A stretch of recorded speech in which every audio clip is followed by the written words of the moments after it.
I've gone ahead and kind of split these sessions half an hour for each based on the user experience or the UX versus the user interface or the UI.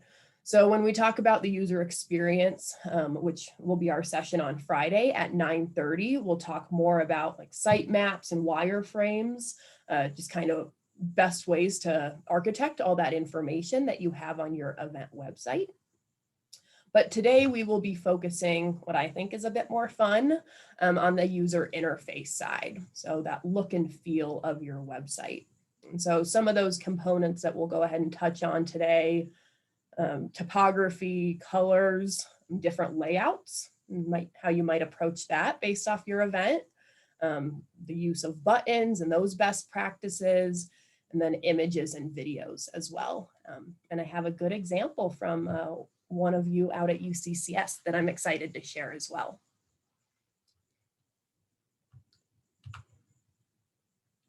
So I do think it's important to also delineate within the user interface where you have a lot of flexibility, go wild, do whatever you want, versus where you really need to be mindful of the CU brand. And so I've gone ahead and indicated things like topography, as well as our color scheme and that lovely CU logo that we all know and love.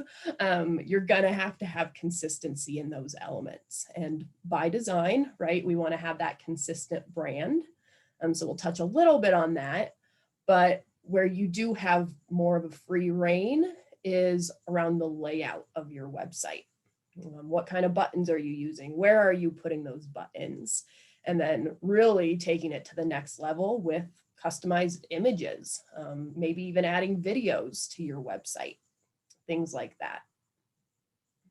So I know most of us are familiar. I won't spend too much time on these items that really do fall into the CU brand, but do think about the text or the topography that's on your site, and that the variety in the size, in the font, in how you arrange that text is really pertinent to how somebody reads that site, that they should be able to scan over the important components and then read more as needed.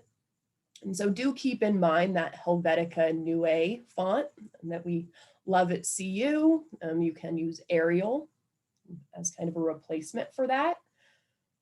So that's definitely what I tend to use for any of my body text and things like that. But I have gravitated a little bit away from it to add some styling to your event. And so two examples here of what I would call like accent topography or display topography might be for a football event. We tend to use much darker, fuller, more bold text versus a donor auction or a donor and alumni event that we tend to use a different type of style or topography. So there are elements or accents of this that you can do that can kind of create a different feel on your event website compared to somebody else's.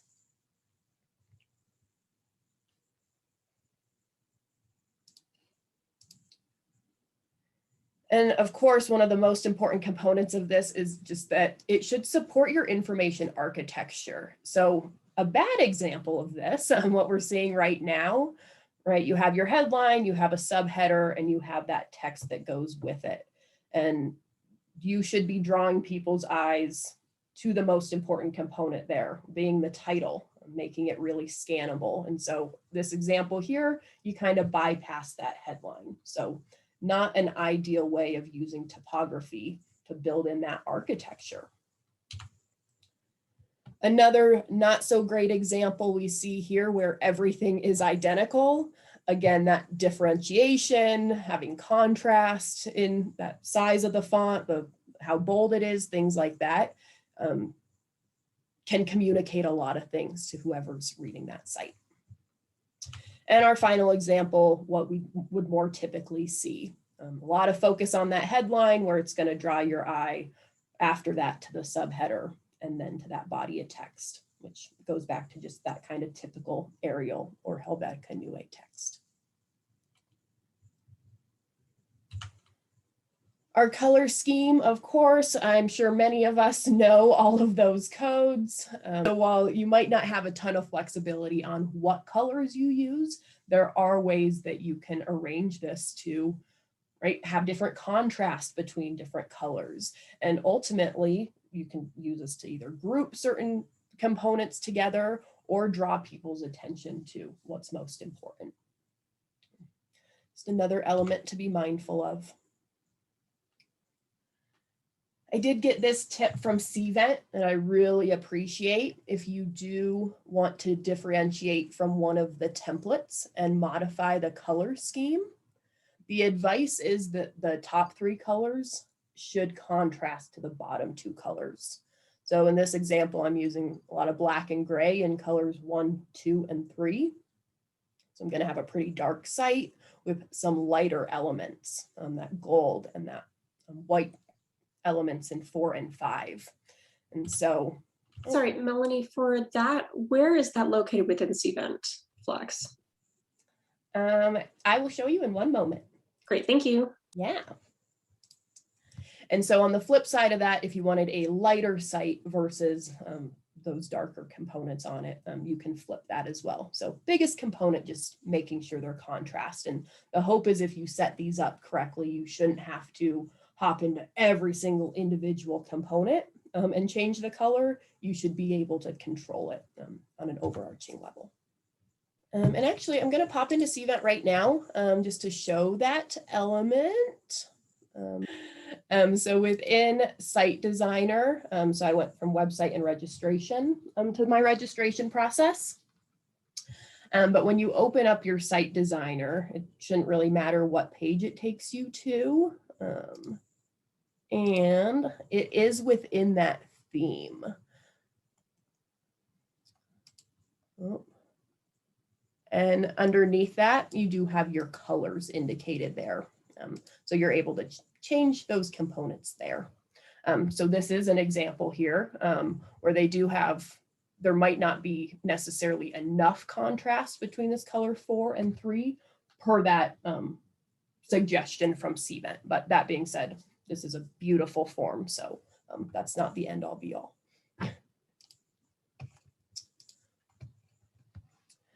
Popping back some other components that we'll definitely want you to be mindful of and where you have a lot of flexibility, whether it's a very simple event or a very complex event. This layout can get much more involved and more robust. And so do consider, or once you've identified what content you need on your site, how is it spaced out? Where are you placing those areas of content in relation to one another? I think a lot of times, and sorry to deter a little bit, I know a lot of times I'll hear folks say, oh God, that was a horrible website. I hated that. And the disappointing thing about wonderful email design is it goes unnoticed. You often don't get good compliments around it, that it's so easy and so intuitive that it doesn't hang people up. And so in that sense, it can often be missed. And so I mention that as if you're ever on sites that you really like, try to think about these elements and see how they set it up. And on the flip side, if you ever go through an event site that you think is terrible or just a website, think about these elements and how you might do it differently for your site. It just kind of gives you a different lens in looking at web design. So with that, of course, that layout can be so critical to aiding people in scanning and reading your website and ultimately registering for your event. So do think about spacing. I think this is one that I keep going up and up and up on. See people put like 2 things of padding in things where I'm more at 20. I think blank space has a lot of value. Alignment of text as well. Your mind, right, is just naturally going to group similar things together. So if you've got a lot of text that's all left justified, if you have a different set of text that's centered, you're going to automatically differentiate those items. So alignment can help. Sections is another thing that I've been using a lot, just adding a background color to, and I'll show some examples of this as well. Again, just very stark contrast in different areas of content. The text is very different, but let's call it out with these different colors, different blocks. And what partners really closely with that as well are columns. So not sure how many of you have started playing with columns, but it can get a little fun. You're not locked down to a 50-50 layout or only having 2. You can have up to 4 columns. So that can be some fun things to play with. And partnering with that, some of you might be familiar with how folks naturally read websites, right? That's not a new thing for any of us. And so there are trends in how people read on these sites and how they intend on scanning to try to find that more pertinent information. So these F patterns and these Z patterns, again, thinking about where you're placing content to tell a story or take them through that journey of why my event is important and ultimately getting them to register.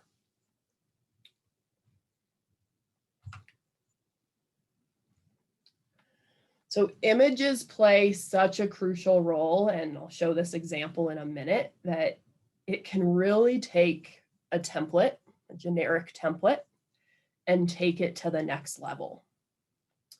And so Cvent also has some even more advanced components that are great to add to your site. Right, images on steroids, if you will, like an image carousel, or even adding videos to your site. So all great components to add if you have those assets already. But for images, we tend to break them down into 3 categories. That just photography, it's really good at expressing a feeling. So sometimes I see folks just grab an image, throw it in that event. That is fine. It is going to add a visual element, but I would challenge you to think about how you want people to feel at your event, whether it's when they walk in the door or when it's leaving your event, and try to start building your event website around that feeling. It shouldn't start when they walk through the door. It should start when they receive your invitation, all the way through registration. So important elements there. Illustrations, we might not use them as frequently for events, but I know I use them a lot in my communications to explain really complex ideas, more abstract things that can help tell a story. And then icons are also really great and very common in these events. They're easy to recognize and universal. So subconsciously, a lot of us can pick up on this Wi-Fi signal even faster than the word Wi-Fi. So I am going to pop out and give a shout out to Raquel, who is on the line right now. She works at the UCCS Chancellor's Office, and I have been asking around, just general, to some of our eComm specialists, as well as our users, of forms that they've seen that they have been impressed with. And I have been pointed to numerous events from Raquel. So mad kudos to you. You have been rocking it. I'm going to go ahead and pop into your event. And I did call out a specific one that was back in February. But as I said, she's really taken this template and just added a lot of imagery that has created its own look and feel. And so I am opening up that event, and I'm just going to go ahead and preview it real quick so we can all see it. And so some of you might recognize what template this came from, also created on the UCCS campus by Kayla Boyer, our eComm specialist. But Raquel's been able to add her own imagery. And I believe that campus leverages Canva to create a lot of these images, which is an awesome tool. But I know a lot of the other campuses have similar things. But one thing that I love about this is that more handwritten text, that it does seem a bit more intimate. And I know that's a challenge that a lot of us have been having with these virtual events. So this one felt more like a paper invite to me, which was really nice to see. We've even gone ahead and created a button as an image to just continue taking it to the next level and enhancing that feel. We can see those icons that have been added. and love that YouTube link, not something that was really relevant or not as relevant until we've been using YouTube more frequently. Again, my comment about it feeling like a handwritten note.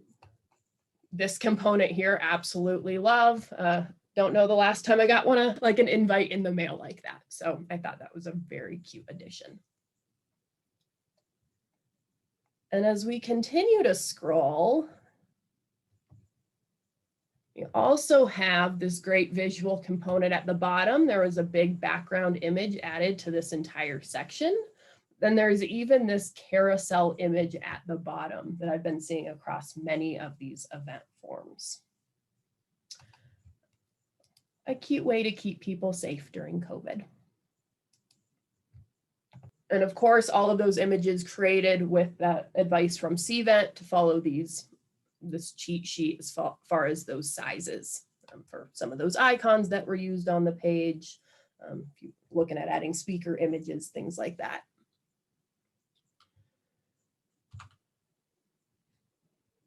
As we saw throughout that form, just being really mindful of those buttons. That is right, the main thing you are trying to get people to do, that clear call to action of registering for an event. So again, love Kel's even taken it a step further and created these custom buttons and added them as images, which is totally awesome. It takes a little bit of more work. And we would just encourage you to be sure to test them as well. But a good example. So some other visual elements that Cvent has made incredibly easy for you to add to your event include speaker details. So you can either use the speakers widget, assuming you configured that to be on, or I've seen a couple folks go ahead and kind of build this out on their own. So I will show you an example of both routes in a moment. Another really cool feature that I recently stumbled upon was the agenda at a glance. And the idea is that if you don't know all the details on your session, oftentimes people register now and then determine their specific agenda later. It's a good way to just give people an overview. But I also love the visual item or element that it adds to the site. So I'll share that in a moment, as well as a progress bar. So if your event's not that complex, you only have a page or two, might not be worth turning on. But for those more intensive forms, a progress bar can be helpful. Tell people what to expect. And then we can also add the follow bar. And so if you do have social media, you can go ahead and get those items added to your event. Start interacting with people there.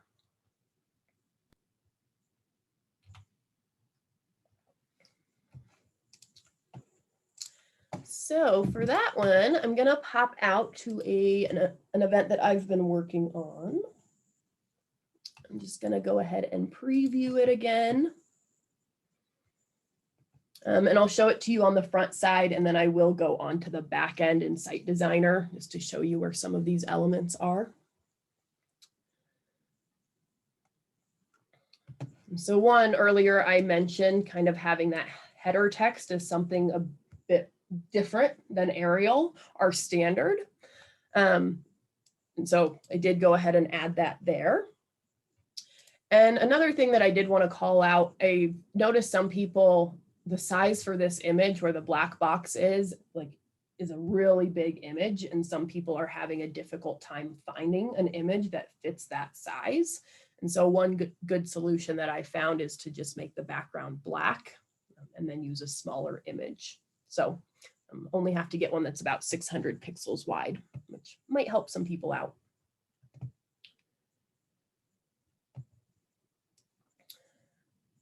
And if you have not looked at the follow us, I've gone ahead and turned on all of those media channels.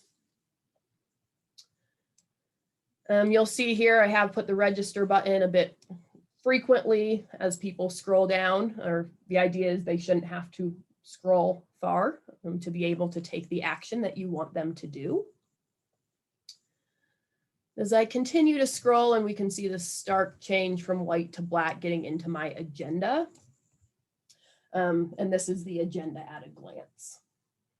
So I was able to just input a little bit of this information, and it created that visual timeline for me, which was nice.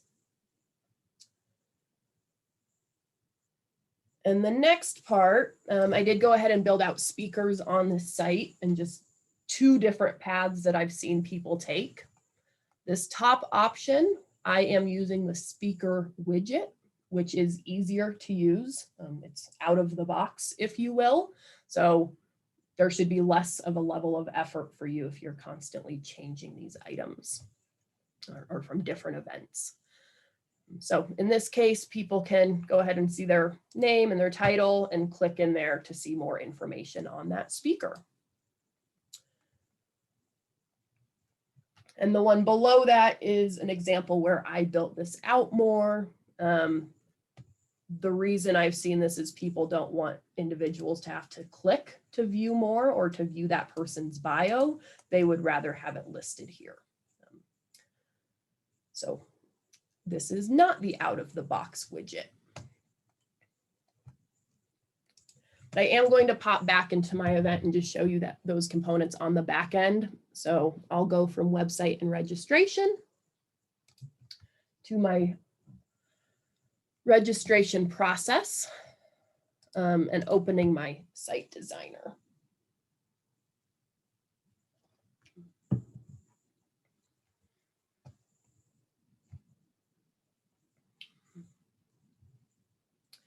So the first piece that you might notice is, then this tripped me up initially, that the progress bar does need to go in the header or the footer. So right now I'm on information page. If you're in build and trying to add a progress bar, it is not going to be available to you. Whereas if I navigate into the header and the footer, again, we can see up here that I'm now in the header and footer. Then you should be able to see the progress bar and drag it in here. Mine is blank because I have it right here already.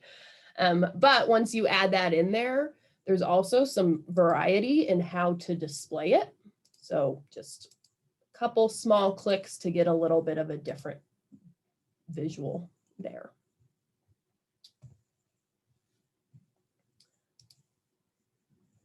I'm going to go to my my summary page and just show you all this agenda. Again, to add that, I just went ahead and searched, and it is your agenda at a glance. But once you drag that in, you can control it with the pop-up on the right-hand side. So I chose to place something on the right and the left side of this timeline, but you might want it to look a little different. And then below that is where you can easily edit that agenda. Pretty intuitive there. Has anyone used the agenda at a glance yet?